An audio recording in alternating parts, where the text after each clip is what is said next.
Welcome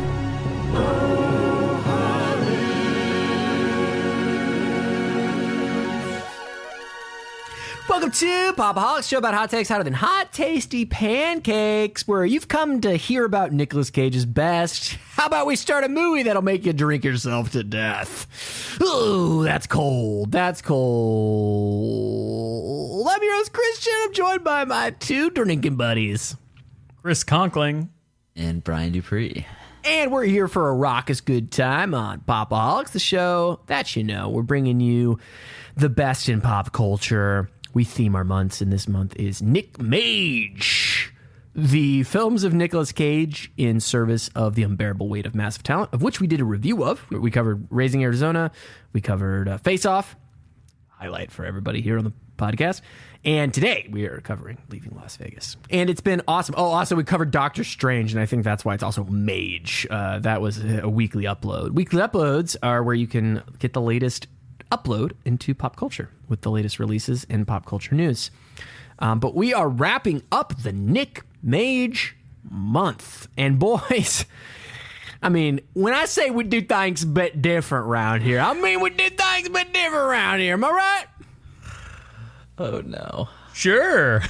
Guys, I am making a pledge to you that I am going to drink myself to death on this podcast. I really hope not. That would be horrible. That's the worst case scenario, I'd I don't say. know. If That there's would be horrible. Is a terrible fucking Chris Rock impression. I was weirdly Chris, slipping into it unintentionally. This is John Benjamin coming here. Just to say that I think it would be very hard to drink yourself to death in a matter of a couple hours. I mean, you'd have to have some really strong stuff. John, I have to say. Let's fucking end this right now, please. Brian, what do you got? What do you got, Brian? What do you got? What do you got? Do something. Do something. I do can't one. compete with that. Do one. Do I one. cannot Okay, what's your compete. best impression? What's your best impression? No, I got nothing. I'm not an impressions guy. Yeah, but if you had one, you've done an impression of somebody. Not well. Maybe someone you know. Do you know somebody from like your life? I mean, we might not know them. Christian and I aren't doing impressions well. It's not going to happen on the spot. You know All what I've right, always all been right. really mad about as someone who likes to do impressions? I've always been mad that no one, I put a lot of people on the spot, a lot of cut-ups, and I was like, please, everybody be honest with me. Does anybody do an impression of me? Because I want to see it, and no one in my life has ever done like, I'm Christian, I'm going to do an impression. I think it would be like the most joyous and sad moment, especially if they nailed it. But I'm like, I'm legitimately sad no one's ever done an impression of me. Erica has, my fiance, and She's spent so much time with you. flattering. She's going, I know everything. Duh, duh, duh. And I'm like, that's not fair. That's not me. That's a very bad impression. Sorry, that's not. No, nice. she's Anyway. probably spent the most time with you. And that's not to say that Brian and I haven't spent an insane amount of time with you as well. But I would have to Chris, work on it. Can you do an impression of me? Not at this moment. Put You're you on the such a spot. unique individual. I would have to fine tune to give it the respect that it deserves. That's so sweet of you. Brian is looking around going, I thought we did a podcast that was about movies. I'm not sure what's happening. Listeners, if you're still... Welcome to the Pop-O-Holics Impression Cast. I get anxious with the spontaneous requests. I'm sure you do. So we're going to be talking about a movie that came out that has Nicolas Cage in it. That's the point of the show, right?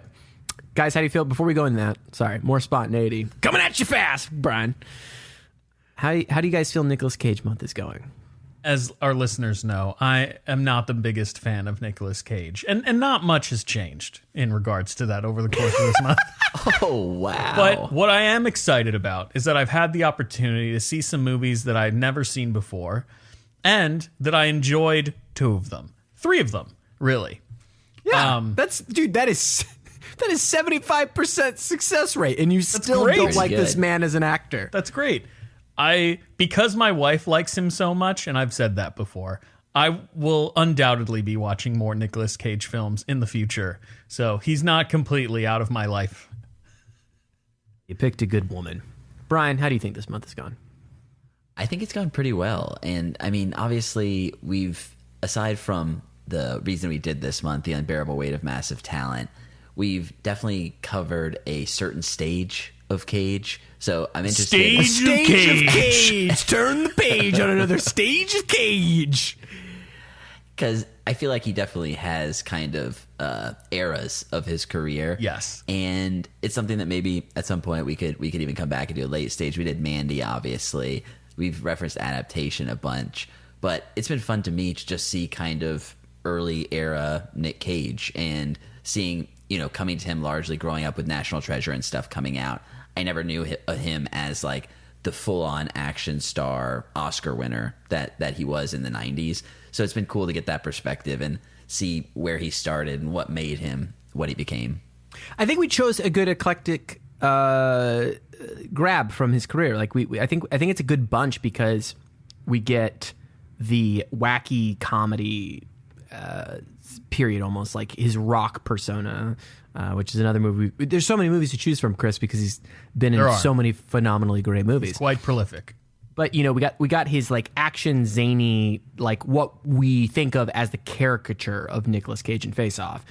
We get kind of him in a goofy but sympathetic role, and then as we enter this next film, we get him in like full blown Oscar worthy. He's fucking going for that Oscar. And he said in an interview for this film that we're going to be talking about that this was the film that he kind of turned his brain off for caring about going for an Oscar because it was so low budget and it was so like guerrilla filmmaking that he just threw his, body and his spirit into the work, and eventually that's what got him the Oscar. So very excited to talk about today's episode as we wrap up Nicolas Cage month and talk about his Oscar-winning performance in Leaving Las Vegas. We're gonna let you go, okay? Okay. What are you gonna do now? I thought I'd move out to Las Vegas. My heart is crying. I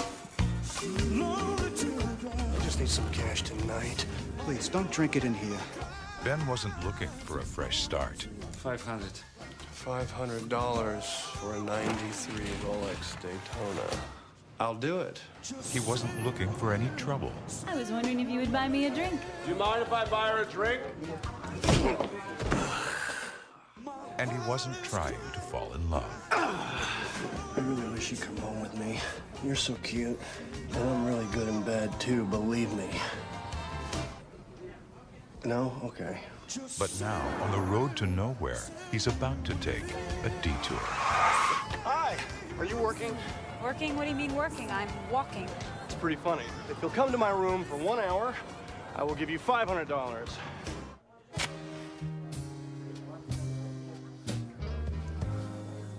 I'm gonna love you. I'm Ben. I'm Sera.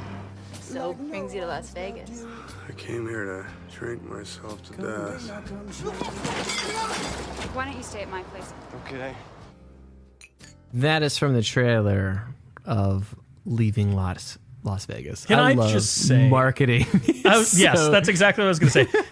The trailer for this movie paints it as if it is a fun rom-com. A fun, jaunty com of rom. I can only imagine what theater-going audiences felt when this movie came out and they saw that trailer and they moved into the theater to sit down and they got to the end of the film. Oh boy. Downright bamboozled. No, they loved it. I mean, it was at least a critical success. It was, historically. It definitely made its money back because it costed a shoestring budget, which we'll get into. Leaving Las Vegas is based on Leaving Las Vegas, written by John O'Brien, who, Tragically, as a matter of fact, killed himself 2 weeks after signing the contract to hand over the movie rights, which is very sad and I think properly sets the tone better than the trailer for this movie. Very sad story. Directed by Mike Figgis, written by Mike Figgis, adapted to the screenplay by Mike Figgis, more properly stated. Chris, let's make sure these notes are accurate too. That's my bad. Apologies. All right, Brian. I'll give you a pass. Chris, no more fuck ups for you. Brian, you get a I'll pass. do my best, sir. I'm actually just going to blame this one totally on Chris. Cinematography, if you can call it that. I'm sorry. Oh boy. Wow. I know. Dude, I'm going to have such a divisive take on this movie. By Declan Quinn. Is that Declan. pronounced? Declan Quinn. Oh, I'm sorry. Yeah, God, I need to raise the resolution of my screen. This is going by so good. Score by Marc Figgis and Anthony Marinelli. With a budget of $3.5 million, it grossed $49.8 million. That's a pretty good ROI, boys. Let's. I need an ROI theme for whenever I announce that a movie made Buku Dolores. Cast stars Nicolas Cage, Elisabeth Shue, Julian Sands, Richard Lewis, Stephen Weber, Emily Proctor, Valerie Gelino. What are we going to be talking about? Well, we will do a non-spoiler, then spoiler talk. It's kind of weird for this movie because it's very not a plot-driven type of film in a lot of ways. There are things that happen, so we'll save probably third act type of stuff. So I feel like describing the movie will describe 90% of this movie. But we will have a delineation between those things. And then when we go into spoilers, we'll talk about our standout moments and go into closing thoughts. So, gentlemen, Brien, was this your first leaving Las Vegas? This is the first time you left Las Vegas? It was, yeah. I'd never seen this one. Incredible. So all of our collective first time watching this movie, we've been theming around Nicolas Cage. We knew this was his Oscar-worthy performance coming up. Chris didn't live up to the hype. There was zero hype for this film because I had no idea what the tone of the film was going to be. So But he doesn't like Nicolas Cage. outside of Nick Cage winning an Oscar for this performance, I would say that yes, it did live up to the hype because this was, in my opinion, my humble opinion, an Oscar-worthy performance. You share that opinion with Roger Ebert and Good opinion. Across the board. This is a beloved performance and a beloved movie from the critics of that era, as well as people looking back. And so you share that opinion with many. You're among friends. Good to know. Christian, I didn't know what I was getting into when we started watching this movie. Last week, we watched Raising Arizona, which I would say tonally is a complete 180 from what Leaving Las Vegas is. So I wasn't fully mentally prepared for the intense character piece that I was about to witness over the course of almost 2 hours. But I have to say, I despite the subject matter of this film, I really did enjoy this movie. The film itself is kind of about two tragic individuals that find each other in probably not the best moments of their life and kind of find love between the two of them. It's not necessarily a healthy relationship by any means. But I'd say the film is really at its strongest when it's focusing on Nick Cage and Elisabeth Shue and just their kind of destructive tendencies toward one another. And the film is utterly tragic and it put me in a funk for the rest of the day. But I do believe that both Elisabeth Shue and Nick Cage are delivering absolutely phenomenal performances in this film. You can really feel the pain between the two of them.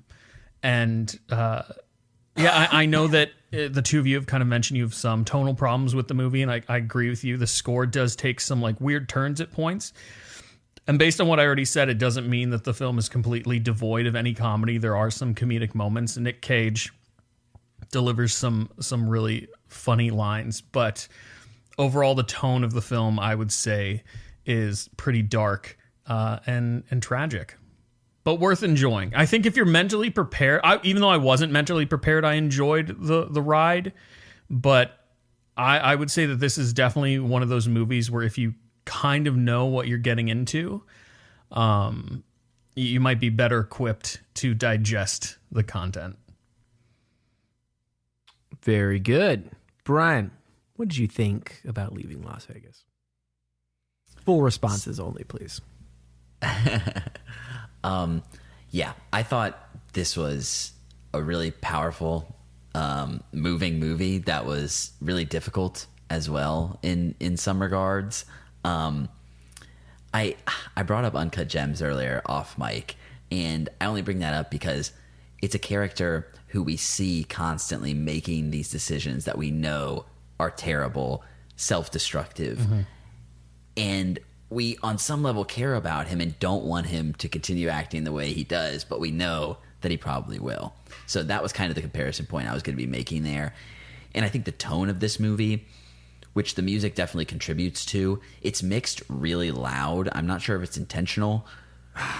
Okay, this is some of your problems with it. It's understandable because it is very loud and almost drowns out the dialogue at times, which seems, in one scene, it seemed unintentional because there were subtitles going on that thankfully I was able to read. Subtitles are a hard recommend for me on this film. Oh yeah, definitely necessary with the way the music is mixed. But I think the music is largely really good, and although it plays against the tone of scenes sometimes, it works for me because I think you're supposed to be uncomfortable with a lot of what we're seeing, and the music is really contributing to that, even in scenes that show the more upbeat side of what alcoholism is.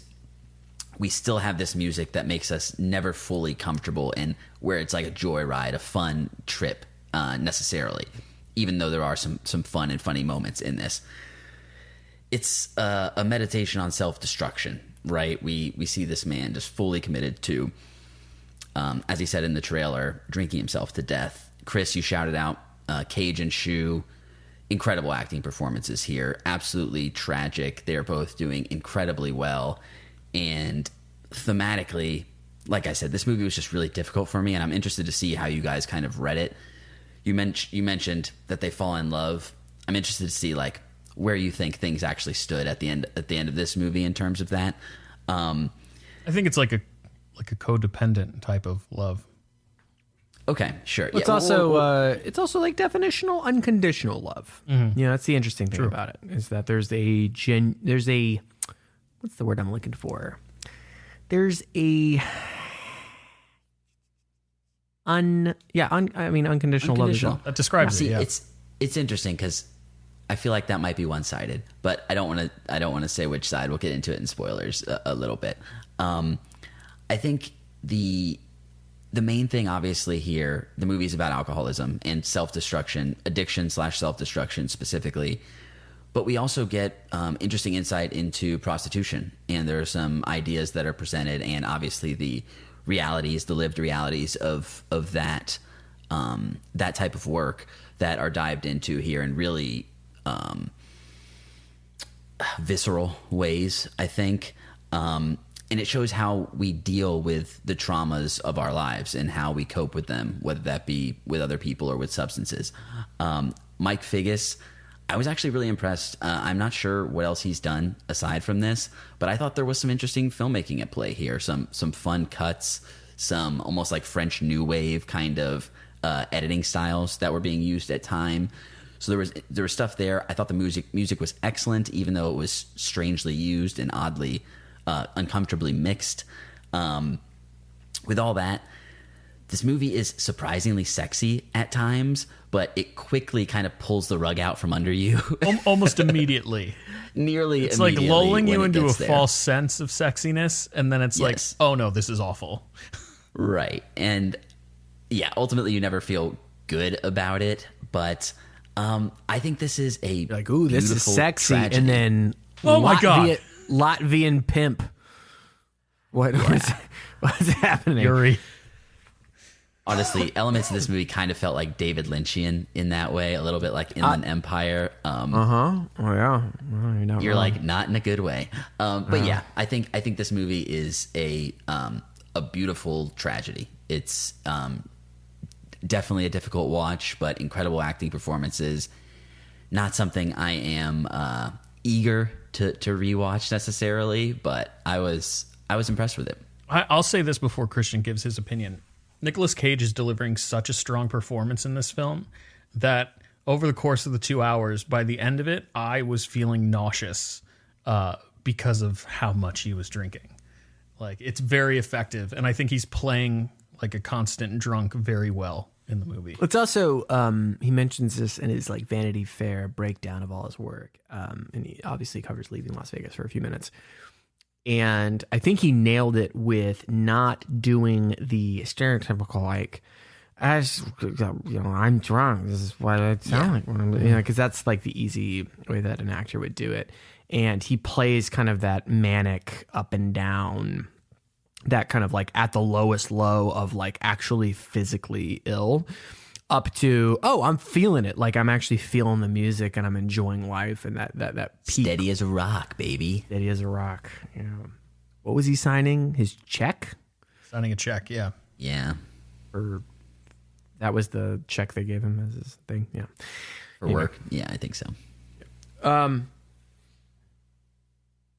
on, I just popped up in a Modelo, so aptly for this movie. All right, as the resident Pop-O-Holics drunk,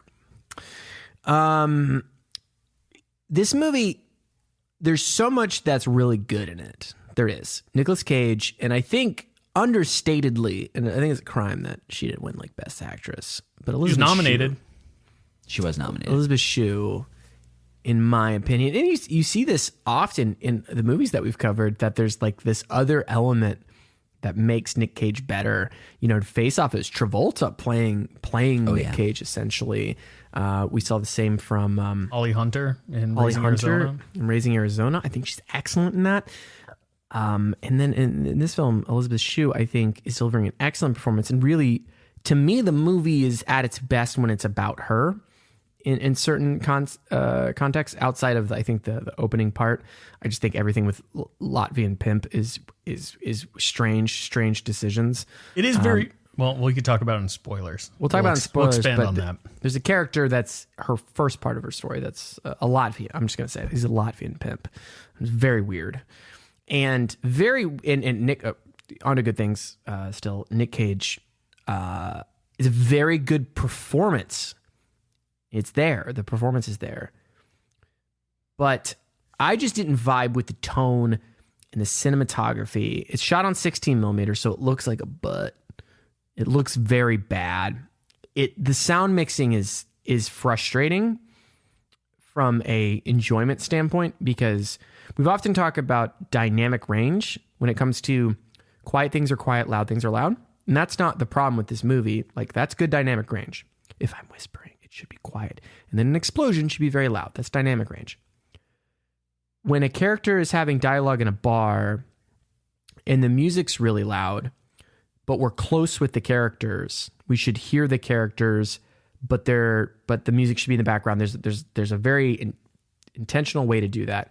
This has undiegetic music that is distractingly loud for the mixing of literally everything else. And I think if you had diegetic music that was drowning out things that were being said and characters couldn't understand each other, there could be some play there. This is undiegetic music that is just mixed way too loud. And again, I don't know what format you listened on. I had an iTunes cut of the film from That's what I purchasing watched it as well. Yeah, Brien, which one? What did you watch? I rented it on Vudu. So probably the same source file, and I am curious to know if there's another cut, because for how well this movie was praised, the quality of the cut, and again, I know it's 16 millimeter, but there were shots that were just straight up blurry, and not the intentional blurry helicopter footage that they get, or the city. There's a lot of intermittent cityscape from a car's perspective stuff. Oh, with like almost like the fog sort of effect or something. I get that. Yeah. You know, and I get what they're going for with that, but even outside of that, just internal, interior shots are out of focus in some parts, and it was just distracting. It was distracting how bad this movie looks almost all the time. So that was, and not in a, there's a part of me that's like, if you get on the ride of this movie tonally with how it's weirdly edited, the music's too loud in some parts, I can see it being very effective. And it's like, but if you're not on it, like I just wasn't on the wavelength of the whole movie. It was annoying. And that's just from a production standpoint. Then you get these great performances that I mentioned before, and you place them with this melodramatic music. And it's like the performance is the only thing to me holding this film up. The editing to me is not doing it any favors. The visuals and the music are just distracting. There's really bad melodramatic music that plays outside of the jazz. Like there's an idea of this like jazz to being drunk in the inebriated state that Nicolas Cage is in. And I sense that's mostly where Figgis was with the direction, him being very integral in the music. And there's a connection I see there in the package that I watched. And I want to be very clear because some of the stuff can be messed up. And if you've seen this film and that's not your experience with a DVD copy or some other copy of the film, please let me know. From my experience, it was disjointed from those dramatic scenes and distracting. And that to me was at a huge detriment to the overall vibe of the film. But I will say, just to end with positive on my overall thoughts, there are moments of this film that are truly great. They're truly great filmmaking, especially when it comes to just the intimacy of the performances. And in my eyes, it's just a different paint job, different edit, shooting it different, just having a different style, taking the ideas from the jazz, free-flowing elements they have, that would make it better for me particularly. But I could see how a film like this comes out when it did and disrupts, is avant-garde, and those things that I'm talking about aren't as big of a deal when most of the general audience is seeing it in a theater, where if the music's loud, it's not that big of a deal because everything's loud and you'll still hear the dialogue, where the editing is just so jarring that it's exciting and new and maybe makes people like, oh, I felt classic IGM shitpost, which is, I felt like I was drunk Nicolas Cage watching the movie. I could see where that's effective. And for the moment, that was good. I feel like this movie has aged like a poor bottle of brandy as far as its presentation. And it's kind of sad because I do see the performances that are 100% there and 100% the reason you see this movie. It's everything surrounding it that for me made this movie really annoying to watch. Like I honestly was just annoyed that I was watching it from a storytelling, filmmaking perspective. I was actively like upset. I got in the rhythm at some point and it was fine. And there are moments that are standout that we'll talk about. But overall, I did not come away going like, oh, this is my new indie little fave, my little cult classic fave I'm pulling out like I was hoping it would. Sure. Being a fan of Nick Cage, being a fan of low budget indie filmmaking in the 90s, this one just didn't work for me. Can I interrupt and ask you a question really quick about that? No, let's move on to, of course. First, yeah. Do you feel as though you were annoyed because you didn't fully know what you were about to get into?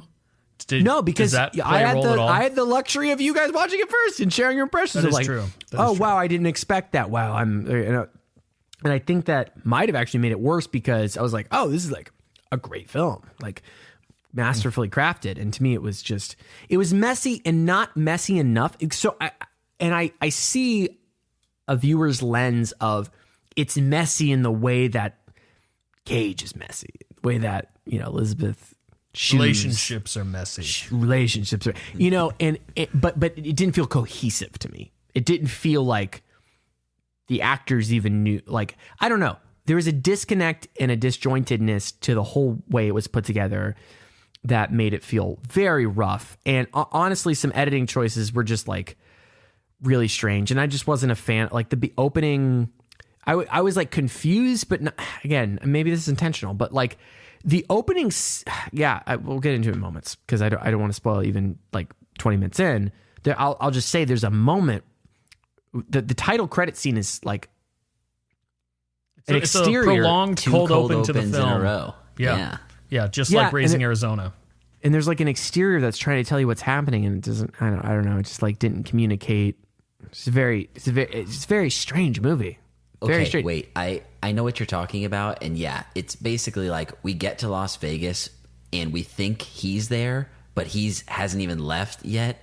It's like the editing of it makes it feel like he was already there, but then we cut back to him driving, and it's like, wait, I thought. Well, and there's a loud ass helicopter sound, which makes you go, "Was there a murder at the building they're circling?" You know what I mean?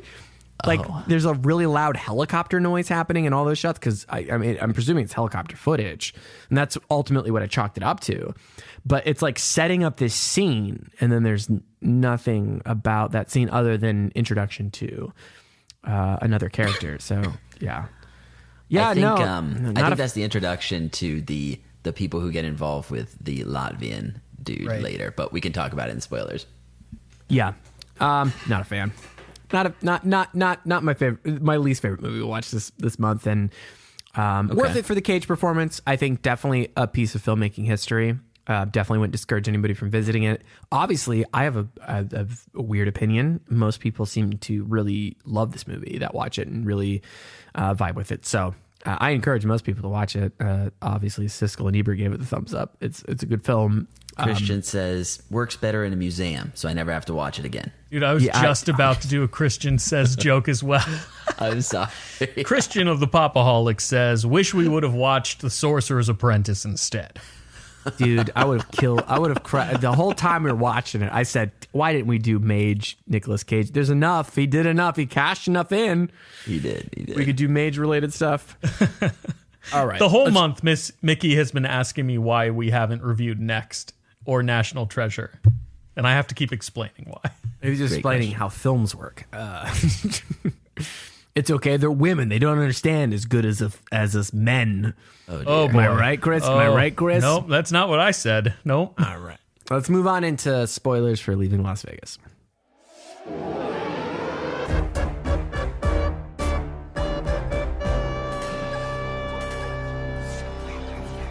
Spoiler, he drinks himself to death. All right. So, gentlemen, what are some of your stand-up moments that you think are like working towards making this movie, you know, as revered as it is and great? I want to bask in some of the glory. Brien, did you want to go first? I know you always have a ton. Well, yeah, you know me. I just, this one's hard in terms of favorites, but I do kind of want to have a little discussion about what I was referencing earlier, because I think there's like an ongoing question and almost an insecurity on the part of Elisabeth Shue's character, who, you know, is a prostitute, has a really, one of my favorite moments is when she's talking about how she can read someone's fantasies and then become that for them, and how this is part of the role that she serves and the service that she provides. And it actually made me think of John Steinbeck's East of Eden. There's a big portion of that book that deals with a brothel and kind of the function of brothels in society, and how it can be better for everyone involved to have a place to do this kind of stuff safely with people who are consenting to it. For, you know, sexual, I don't know if sexual deviance is the right word. Off-gassing. But, you know, I don't know what that is. You know, off-gassing is off-gassing is what happens. Yeah, it's what happens when you. God, this is very in the weeds. So if you ever got like an electronic or a piece of clothing and you open it and there's this smell that just has to get out. But as soon as it's out and you wash it, you'll never have to you'll never have to smell that smell again. But it's something that has to happen. Is after manufacturing, there's a certain, after the processes have happened, the gas just needs to get out. You have to open the bag at some point.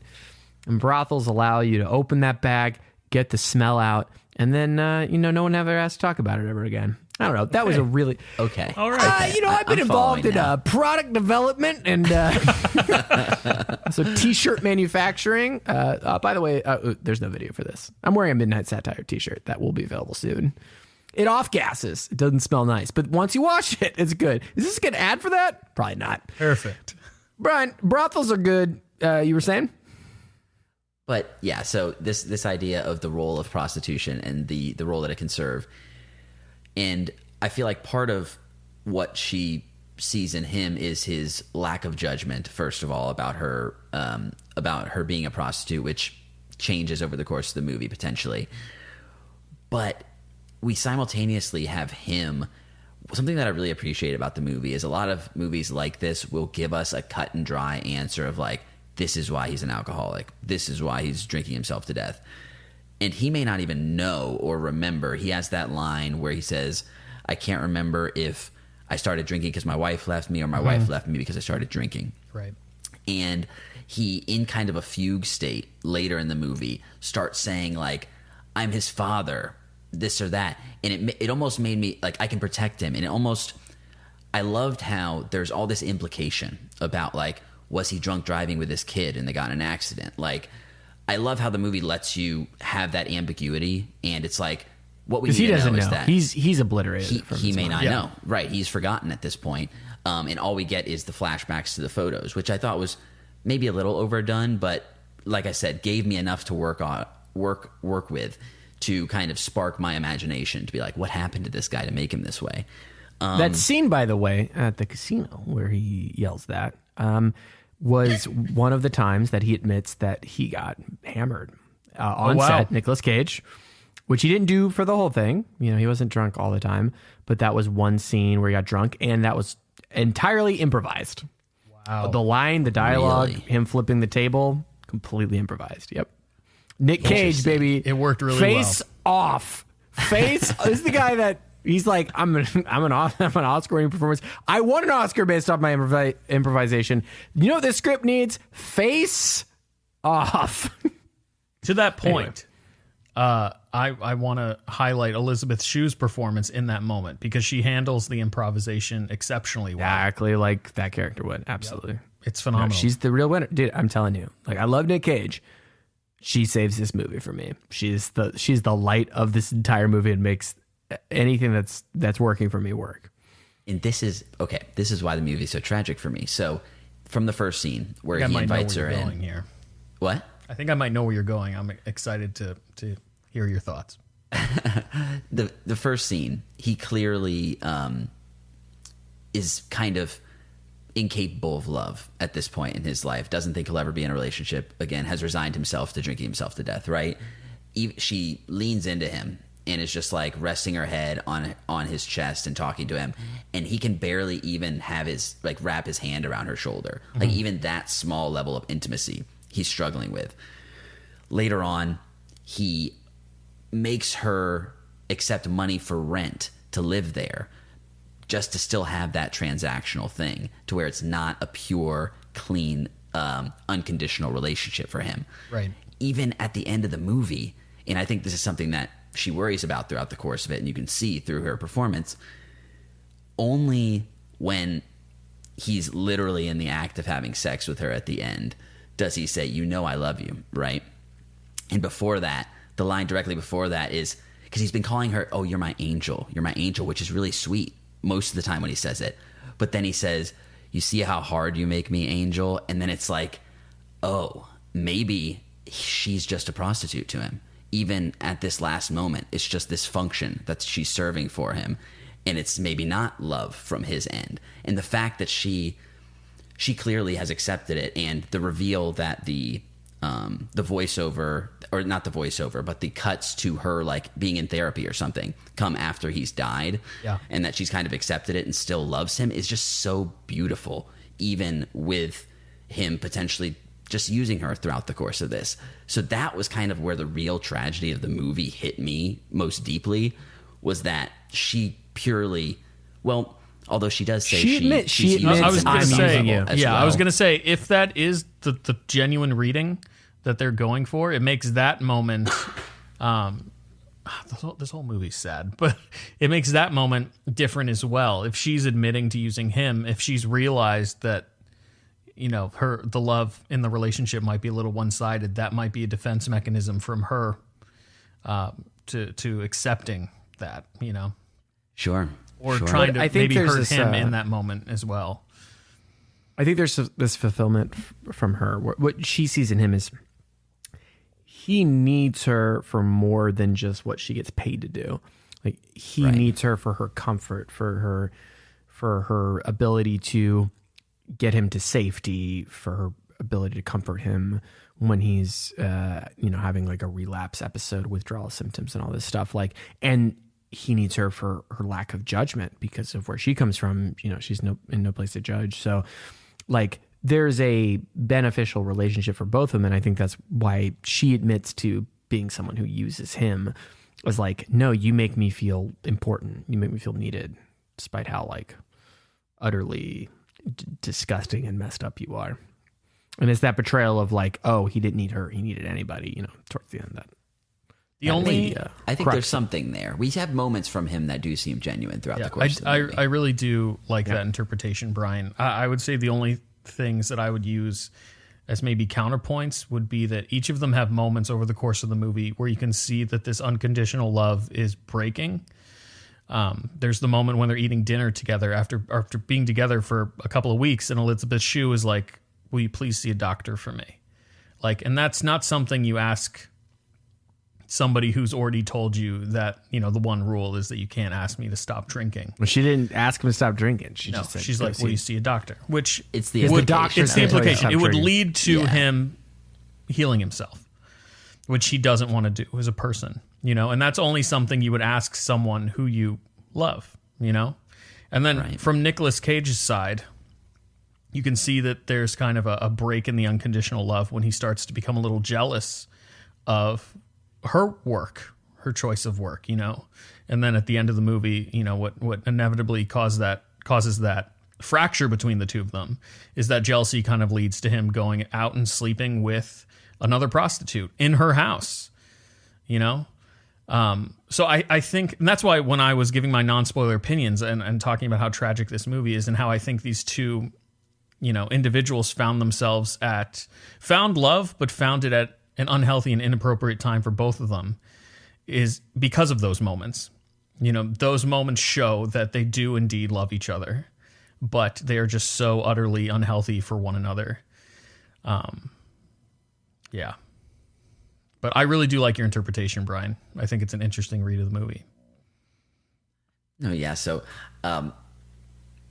I think that was pretty much what I wanted to get you guys' take on in terms of the true love between them, and it just adds to the tragedy. But I do think there was something genuine between them at points throughout the movie, at least. You know, there could be a third read of the film with, you know, we mentioned how at the beginning of the movie, Elisabeth Shue's talking about how like she puts on this performance and becomes what the man or person needs in that moment, right?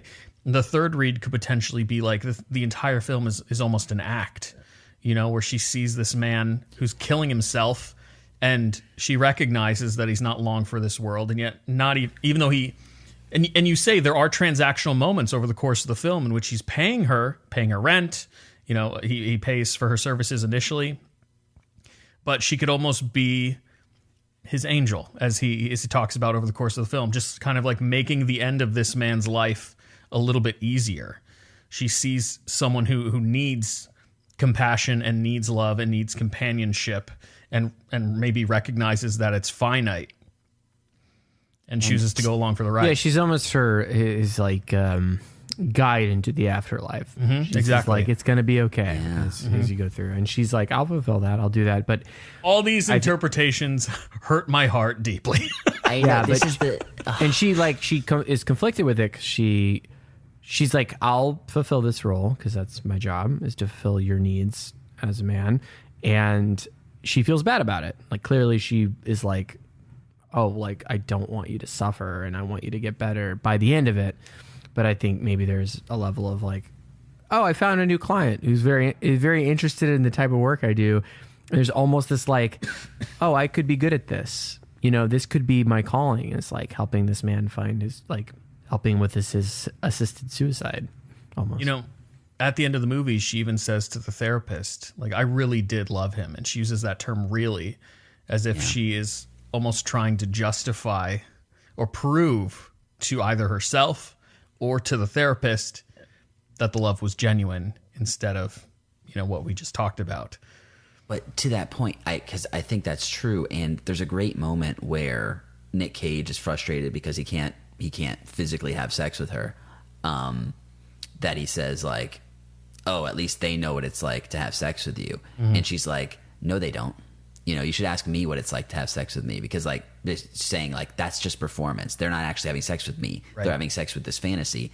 And even though it is like an erotic moment, Nick Cage earlier in the movie, which this is not erotic, it's like harassment, but he's laying out how he wants this woman to pour alcohol all over herself. He's laying out his fantasy about drinking alcohol off a woman to be productive, basically, to still be drinking. And she ends up fulfilling that exact fantasy by the pool for him later.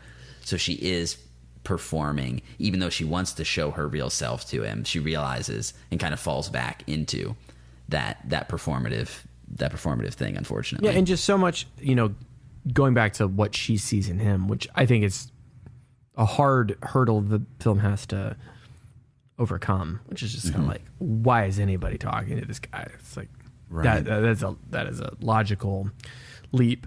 But I think part of it is too, like, the movie makes it very poignant at several points to show men being violent to her, and he's only violent to himself. Like, he's only hurting himself. And there's something about that she loves, that it's like, well, he's not hurting me, he's just hurting himself. And Right. you know, he respects me to a certain degree, and it's like, I mean, you're dealing with very, very low standards in this Las Vegas scene that we're at. But I think that's part of what she is, like, very attracted to and compassionate towards, is that he's directing all of this rage that men... This whole movie seems to be about how fucking awful men are.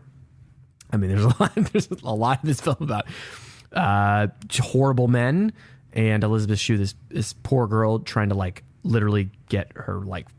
She's basically like a heist person. She's like, one last job, I'll be out of it. And she's only having men hurt and abuse her, and she finds this man that's, like, literally incapable of even fucking her because he's so drunk and killing himself that she's like, I kind of like this one. You know, he's like, all that anger, he's just pointing back towards himself, and I like that. I will say their first date scene is ridiculously adorable.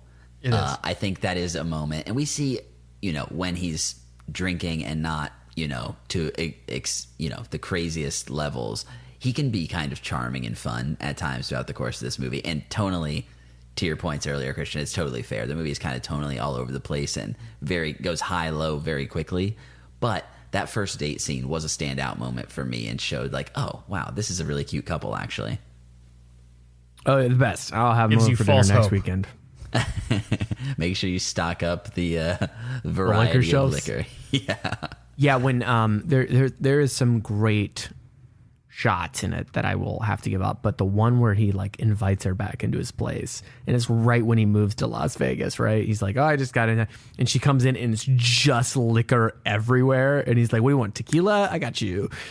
And he's like all excited. He's like, of course he has everything there. He spent his, like, life savings on this, and the image of all the liquor bottles around is it's pretty well done. Yeah. Chris, any moments to you that stand out as, like, is the best part of this film, that really stick out and really hit you hard? There's one moment that Brien kind of briefly touched on, and we've already talked about a lot of the things that I really appreciate about the movie, and all the different, you know, takes you could read from the film and how to interpret all of it. But as you mentioned, Christian, there's kind of a fog element to the film where, like, you're almost viewing the entire movie through the eyes of Nicolas Cage. But there's a moment where kind of the illusion is broken, and it's when they're in the middle of the desert at that hotel that Brien mentioned, where he kind of stumbles and breaks a glass table, and Elisabeth Shue is talking to, like, the proprietor of the hotel and saying, like, oh, don't worry about it, I'll clean it up, and being really apologetic. And it's one of the few times in the film where we kind of get to see an outside perspective from the two of them. And the owner of the hotel just completely shatters the illusion that the film has given us thus far. And she's just like, you need to get the fuck out of my hotel. You know, we only get to see it really from their version of reality. And this is one of those few moments in the movie where you see it from, like I said, that outside perspective, and it just breaks your heart because you realize that, like, this is kind of how it must be everywhere they're going, and how Exactly. and how the It's world like the fifth views place them. they get kicked out of. Like, Yeah. at several This points is like in the film. her spot, right? Yeah. Like, she's Yeah. like, I know this great place in the desert. She clearly had come to this place before, and yeah, they'd already got kicked out of the casino, like you said. Heartbreaking. In the way, one thing I really love, again, this goes to Elisabeth Shue's performance and how the character's written, is how every interaction she has with these people, and I think her landlords are another touch point of reality. Mm-hmm. She acts like she is part of, like, regular class folk. Like, she just wants to get out of the hole she's in. And the way she interacts with them is completely proper and exactly how you'd expect Very civil. someone to interact with you. She's not Nicolas Cage, you know, she's not bumbling over words. She's not like, I'll fix it. She's very composed. She's clearly not drinking anywhere close to the amount that Nicolas Cage is drinking. And she speaks with respect. She goes, yes, ma'am. She's like, she wants to be a part, but she just can't break through because of her job, because of what holds her down, what pays for the income for her to live her life. And that's really sad because you can see she's just like trying to break through to just be a regular person. And because of her occupation and because of her choice and who she's fallen in love with, it's just not a reality. And it clashes very harshly in that moment. Chris, any other... yeah, it's very sad. Elisabeth Shue is who I feel for most. Nicolas Cage, I think already the film has a challenge for me of like making me care about this character because someone who's just given up. Like he's just given up, and there's very little signs throughout and this goes into like my overall problem with our protagonist of this film. Because my protagonist is Elisabeth Shue's character. She has hope. She can get out, and ultimately she doesn't she doesn't die, and she's seeking help narratively throughout. So that's some promise. So for me, she's the heart and soul of the film.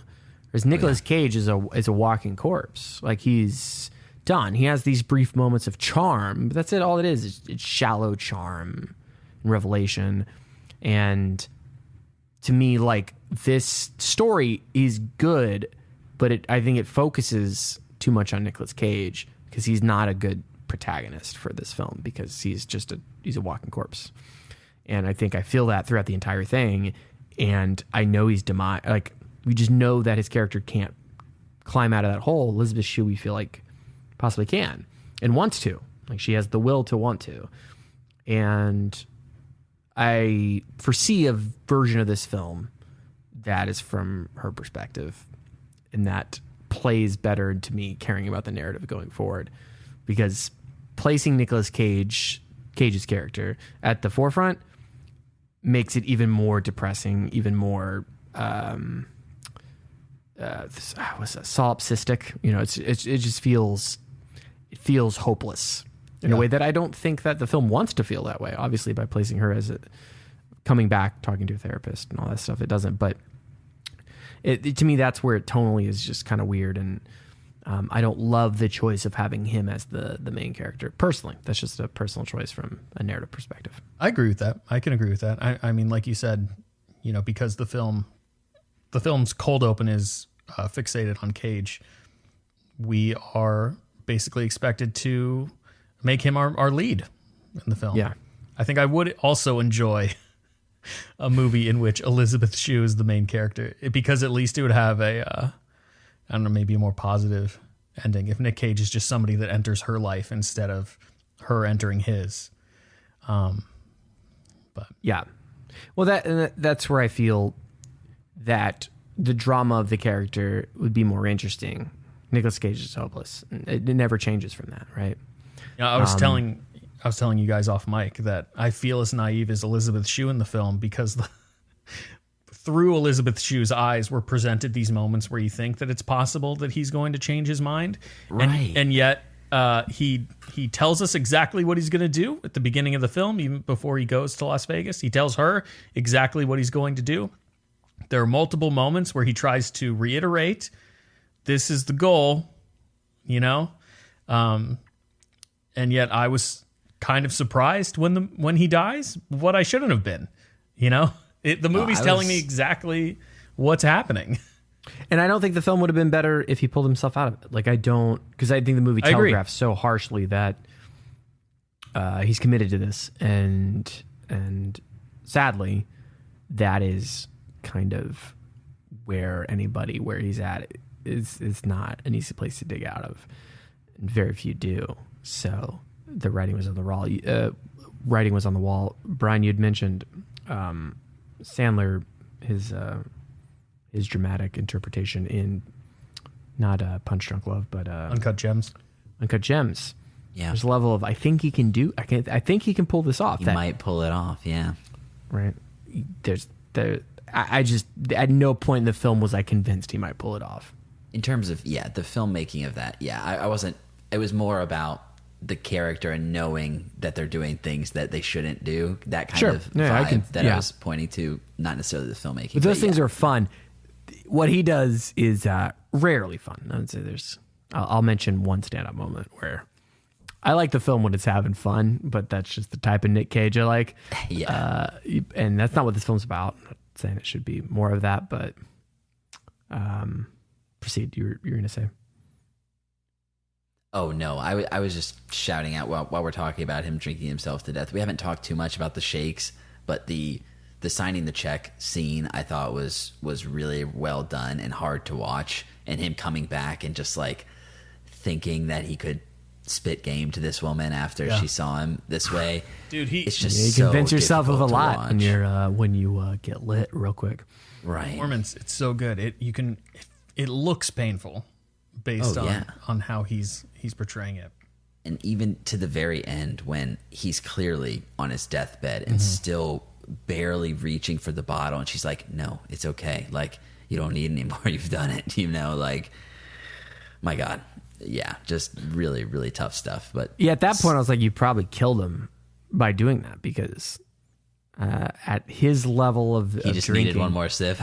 No, I mean, at his Keep him level of going. drinking, you actually can't let your body go without alcohol. You're such dependence on it that your body shuts down if you don't have any whatsoever.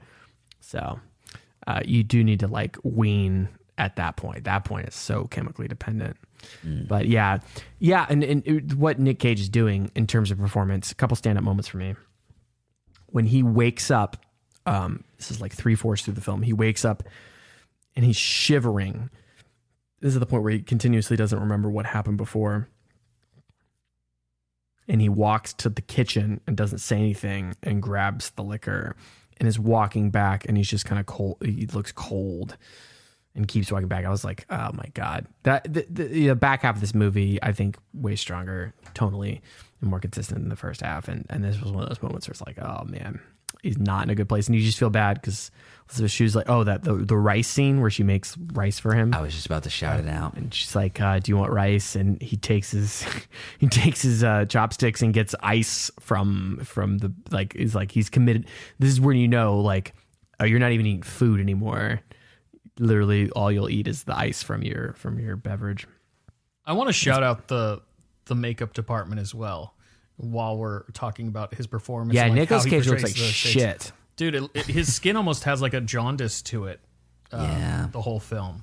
You can see he's a man who has a shit ton of alcohol in his system, and his body is just like in the process like sunken of dying. eyes. Yeah. Yeah, for sure. And it was interesting to watch. I watched his Academy Award speech when he won the Oscar, and you're like, wow, like it looks so full of life and good. And looking in this movie, just the sunken eyes, the hair, the hairline, and just all over it was like, oh wow, he looks like old Nicolas Cage, even though he was a lot younger then. It's interesting to see it compared. It's like Nicolas Cage shot this in the 90s. This looks like Nicolas Cage right now, as a much older man.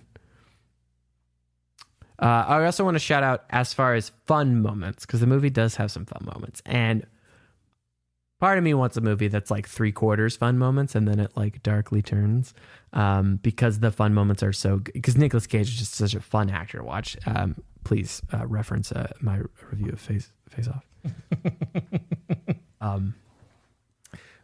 When he goes, it's such an unnecessary scene. This is the thing. I would have probably cut this scene if I was editing the film, because it just totally is so weird. I guess it does pay off. I'll talk about how it pays off. When he goes to the random bar, when he's like out and about, and he goes to the random bar and just starts, again, improvised line from Nicolas Cage. Actually, he had some other drunk dude that he respected in his trailer that would just be fucking hammered and give him inspiration while he would play bongos. Nicolas Cage, by the way. It's like literally Nicolas Cage playing bongos with a drunk muse that is inspiring him to do drunk things. So good. Hollywood, baby. That's Coppola blood. Red like the wine from the He vineyards no longer sells. of Coppola. Yeah, well, someone does under his name. Anyway, so he's playing bongos, and the drunk muse that he has starts going off on this is what truth is in veritas. He's saying all these Latin phrases, and he was like, I'm stealing that, and just threw it in the scene. And the scene seems so obligatory and so just for something to put in the trailer of him going into a bar and this girl like trying to make her boyfriend jealous, him getting punched, and then the punchline of the whole thing being like, I know this is gonna sound weird, dude, but you have to leave. We make everybody leave after these types of things. Yeah. Just so confusing. He's speaking in like a different accent when this happens too. It's so weird, but it's the part like I'm like, I wish the movie was more like what's that one movie? The other Las Vegas movie with Johnny Depp. Fear and Loathing. Fear and Loathing in Las Fear Vegas. and Loathing in Las Vegas. Where it's like a series of trippy moments. Like this was like the series of drunken moments that for me personally, I was like, oh, the film should probably cut. The film that we have right now should probably cut this. But a film that I would find more enjoyable would be more of this, commercially speaking, more of this with drama that hits at the end, because this just seems so wildly out of place in this movie. But it's a fun scene, in which we have Nicolas Cage speaking in a totally different accent, throwing Latin phrases that he heard from playing the bongos in his trailer. And it's just a very different movie than what we get most of the time. But it does pay off with the scene where he's bleeding and Elisabeth Shue makes out with him, bloody face. I'm like, okay, movie, you saved it. That makes the scene work. I was like, she goes, your no, blood tastes good. Please clean your face off. Yeah, Oof. no, she's a vampire. Yeah. Did you say face off, Brien? Yeah, when she starts making out when he's bloody, I'm like, yo, that chick has hepatitis. I think she's that iron is how deficient right now. For all you young prostitutes out there, this scene in this film is how you get hepatitis. That is blanket right there. You've got hepatitis. Don't get hepatitis. Don't make out with people with bloody faces. That's Is that how it happens? Yeah, hepatitis. Yeah, it goes to the blood through bodily fluids. Yeah. And if you're a prostitute, you're not having sex with most cleanly people. So you get that after your dip tet, right? Yes. That hepatitis shot, yeah, definitely get. My son just got his Hep B shot, so go ahead, son, make out with some blood faces. No, River's getting after it. No. Oh, River's a stud. I can already tell. River's a little stud. He's definitely gonna make out with some bloody Elisabeth Shue faces. It's gonna be great. I will say, or Nick Cage faces. Listen, I'm not judgmental. There you go. About the path my son chooses. Exactly. I don't know if fun is the right term here, but there was a cut of him like slamming a drink in a bar to chugging a handle while he's driving. And I'm not sure if it's the same scene, but a cop just pulls up next to him while and he he's just slamming pulls this the bottle down. And I was dying laughing. It's kind of tense, but it was also kind of hilarious. And then he just like uncomfortably stares at the cop while he's driving. I'm like, look forward. It makes no sense. But yeah, kind of a silly moment. Yeah, just the amount of like him getting away with getting around drunk. I'm like, you could not do that now. You would be a different time for sure. Yeah, very different time. All right, gentlemen, any final thoughts on Leaving Las Vegas? It's a bit of a buzzkill, definitionally. No, to be very clear, I've had a couple beers during a record, and I drank while I was watching it. And I felt this kind of way. I talked about that Mads Mikkelsen movie, the like Danish Another movie. Round. Yeah. Another Round. I think in terms of saying something about alcohol, I think that movie's much stronger. This one is clearly alcohol used as a suicide device, which is different than, oh, I have a casual drinking problem, or like I have to think about alcoholism. Like it's the end. It's the very tail end of that, which is a very specific thing. And I think it does that well. I do think it shows fatal alcohol syndrome extremely well. It's very sad and depressing. As far as a commentary on alcohol in our culture, I don't know. It's more of a commentary on how you could hide in Las Vegas. I always like Las Vegas for like doing this. Like I'm actively killing myself with booze and no one would even give a shit.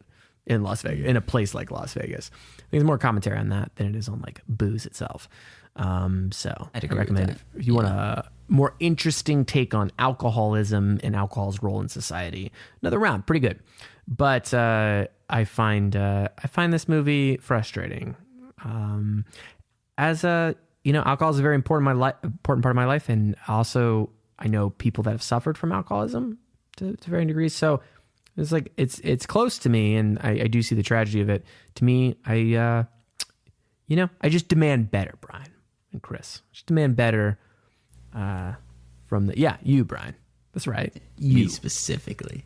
Yeah. Better from you. you. Talking to my girl? You talking to my girl? Fucking headbutt you. We actually are gonna get a room somewhere. So He's speaking in like old English. He's like, we're gonna find a motel for an evening. Yes. The line about, I know this sounds weird, but I'm gonna have to ask you to leave. Oh my funny. God. To me, the funniest part of the movie. It's very good. Great delivery. Chris, final thoughts? I had a blast with Nick Cage month. I left Las Vegas. We've all left Las Vegas. What a way to end the month with this film. As I mentioned at the top of the episode, I would say go into this movie knowing what you're getting into. In terms of Nicolas Cage movies that I would recommend prior to watching this, Raising Arizona, definitely. But this is a great Nicolas Cage performance. So it's worth checking out if you haven't seen it. Yeah, I think I rate this as a really good Nicolas Cage performance, one of his best for sure. I'm glad he won an Oscar for it. I'd say for me, ranking mid-tier Nicolas Cage movie, which is blasphemous, I know, but it's not my favorite movie. Yeah, it just looks so bad too. I know I'm super judgmental on how things look. It's interesting how much that took you out of it.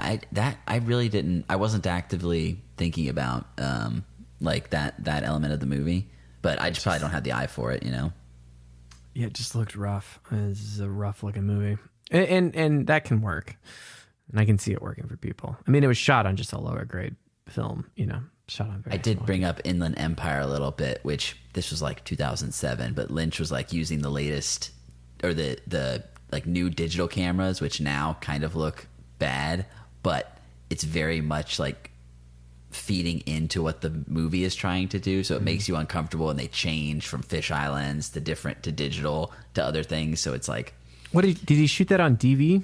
Did he shoot it on digital tape? Like the little cassette? I don't know what it's called. I'd be curious to find out. Because I actually think that has a more stylistic look than 16 millimeter. I haven't seen enough. 16 millimeter always looks like cheap horror film to me. Sure, yeah. Which can be, effective. To me, it was probably a choice they had to do just for production reasons, and for how they're filming it. It's easier to shoot in real, like apartments and stuff when you have a smaller camera like that. And definitely for like the mid 90s, if you make a low budget, I can get why it makes sense. I just think it looked really bad on my OLED. I remember I actually watched half of it out in my living room, which has my new 4K LG OLED. There's the mention for the episode. That's it. And I remember Eric going to be like, "Oh, can we go to bed while we finish this?" And I said, "I actually want to, because I think my TV makes this look worse." This is the first thing I've watched that makes like something look worse, because it looked so grainy and so blurry. It was bad. But an important film.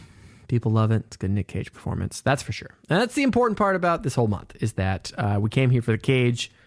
We got the Cage. And you get a lot of Cage in this film, and you get them all over the place. And for that, we are thankful. Gentlemen, that's Nick Cage month. Chris, are you ready to do a round two? Let's do it. I'd be down for a Nick Mage part 2 or something else. Got to do Con Air or The Rock. We can't do both. Because I know your taste in movies, and those are two movies that you are not going to like. But Con Air, I have not seen all the way through. The Rock, I've seen many times, and The Rock is fucking aces. Rock is probably one of my favorite Michael Bay movies. It's so ludicrous, so good. Brian, how do you feel Nick Cage month went? Oh, it was great. I've been a fan of his for a good while now, and I had been putting off watching this particular movie because I knew it was the Oscar one, so I knew I had to see it, but I also knew it was a dark movie. I didn't know how dark. So, if nothing else, it was great to finally have gotten to this movie that I've been meaning to watch for a while, and yeah, it's great. I would definitely be down to do another month and get later into his career as well. Maybe next year. Yeah, in the future. We really got to gauge the Cage, you know? Yes. I can almost guarantee you he'll have another movie coming out. Renfield's coming out soon. This man works. We got the set photo of him in costume. I'm hyped for that. You know what's cool is that he continues to not only cash those checks and just be in whatever the hell straight to DVD Liam Neeson type shit that he's going to be in, but also in the last 5 years we've gotten Mandy, we've gotten Pig. Like, the dude's doing interesting work still, you know? And in this era, he like literally left this project and did fucking Con Air and then Face Off. Like, the dude will work in anything and he'll give it his all. And for that, I appreciate it. It's a beautiful thing. It really is. So that's going to wrap up Nick Mage month. Thank you for staying on this train, fellow Pop-O-Holics. Let us know what your favorite Nick Cage film is and what we should cover in a next month of Nick Cage, should we ever do it. Because we could honestly center a whole podcast on Nick Cage's performances in movies, and we'd have a few years of work to do, which is definitely true. Prolific actor, that man. You can email us at popoholicscast@gmail.com. That's popoholicscast@gmail.com. Visit all our social media, subscribe to YouTube or podcast. All that's in the link tree in the podcast description. Really appreciate it. Rate us 5 stars on your favorite podcast player of choice. That helps out the algae rhythms, as we have come to know them since the legendary Space Jam 2. Someone asked me what I thought of Space Jam 2 the other day, and I just told them I did a whole podcast on it. I don't want to talk about that movie ever again. There's a character named Algae Rhythm. Look, if you're going to ask those questions, you might as well give us some clicks, like the videos, you know. I said, I'm sure that my answer will not top the things that happened in our Space Jam 2 review with the great Gia Choate, which is a great episode that you can go check out in our backlog, which is available on YouTube and our podcast feed. Gentlemen, where can people find more of your work on the internet? Loyal listeners, you can find me on Twitter at Chris Conkling, talking about all things nerdy. And you can find me at True Pop-O-Holic. And you can find me drinking myself to death in Las Vegas. Come join me one night only on the Strip. Unofficial party. Chris and Brien looking at me strange and saying, don't do that, Christian. We love you. Just kidding. I've got a kid to wait. I've got a reason to live now. You know, I didn't fuck it up like Cage did. He probably accidentally killed his son or something. We don't know. We don't know what happened. It was dark, though. It was dark. Unclear. Definitely. Yeah. Remember that scene when Elisabeth Shue said, what happened in your past? He goes, unclear. Too much Everclear, ironically. Anyway, God, dark stuff. You can find my band at Midnight Satire, the new EP, Augmented Reality. Brien says, dude, it's great. You did a great job. Quote, end quote. Thanks, Brien. Should check that out. There's a music video coming out soon. I announced last podcast episode that it was out. PR person says it is not out. So not yet. Waiting. It's been a very well executed machine. That is the rollout of my new stuff. Anyway, that's gonna do it for this episode. Chris, what can viewers and listeners look forward to next month? Well, Christian, next month, I don't know if you're aware of this, but Jurassic World Dominion gets released. So, to celebrate the release of Jurassic World Dominion, we are going to be doing Jurassic June, in which we watch every Jurassic Park movie that we haven't talked about. We have talked about the first Jurassic Park movie. There's the one and only episode of Pop-O-Holics commentary tracks. I believe we recorded it for our 100th episode. We did do that. Oh my God, that was so fun. So I think we'll have to release that on our YouTube channel in Jurassic June just to complete the set. But we'll be starting next week with Jurassic Park 2, The Lost World. I'm not mistaken, I was eating popcorn the entire time through that track. I was like, Really "This'll be fun." channeling Kevin Smith commentary tracks. Yes, that's right. Well, I know you idolize the man, so I just wanted to be more like one of your idols. I appreciate that. Yeah, that was fun. You should check that out. We have a whole comment. I love when that happens. I totally forgot that we did that as an activity, and that's audio that people can listen to is a commentary track of us over the Great Jurassic Park. I'm excited to revisit that series, and I'm not excited for Dominion. I gotta say, Brien, are you excited for Dominion?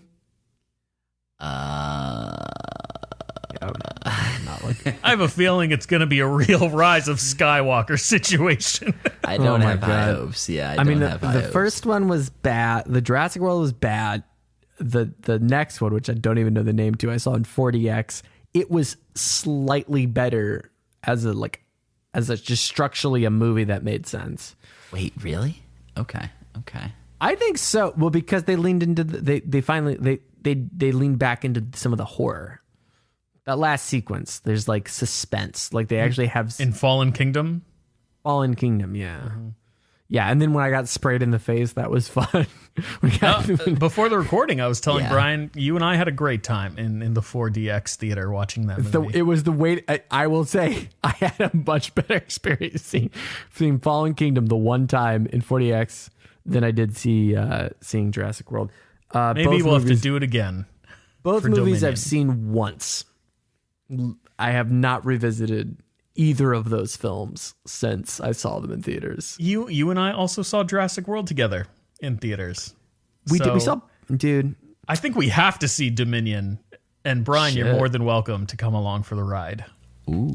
In 40, is it playing in 40X? It has to. I'm be, sure right? it will be. Dude, Yeah, let's see it in I'm sure. 40X. It's because, I mean, from my experience, if you're going to go see a Jurassic ride movie, jump on the ride. Get sprayed in the face with Brontosaurus sneezes. You know, Can't wait. I think the original Jurassic Park would have been better if when the Brontosaurus sneezed on one of our child protagonists, if you also got sneezed on. I think that would improve the experience and the immersion into the world of Jurassic. Just as Steven Spielberg imagined. I mean, We were in the process of closing the episode out, weren't we?